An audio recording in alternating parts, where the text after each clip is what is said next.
Presidente da República José Ramos Horta condecora jornalista português na Ingualu com medalha mérito.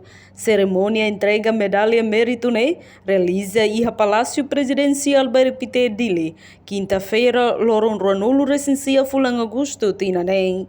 Se festado condecora medalha mérito ba jornalista português na Ingualu e âmbito comemoração Loron Consulta Popular Badala Ranulo Recém Lima e Hatina hanesan reconhecimento ida basira nia contribuição substancial ba luta ukun rasikan Timor-Leste nian. No sira nia serviço sai hanesan instrumento ida Rodelore atenção global ba resistência, ba sofrimento povo timor-nian, particularmente durante período crítico. Nebe halo referendo, sai lorong histórico, lorong 30 de agosto, tinan rihuida tu sia nolo recensia.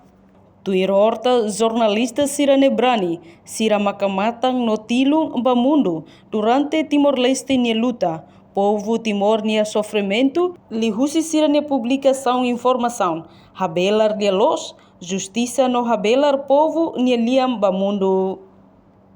Portanto, cerimônia idane, la OSDET comemora jornalista sira nia contribuição e passado, mas vemos sai hanesan lembrança ida, com a bit liberdade imprensa nian, onde salvaguarda democracia no direito humano. No acto reconhecimento, o CCF Estado ba jornalista sirane no dar símbolo apreciação clean ba indivíduo ida nebela nakdoko no serviço ba Timor-Leste ni dia.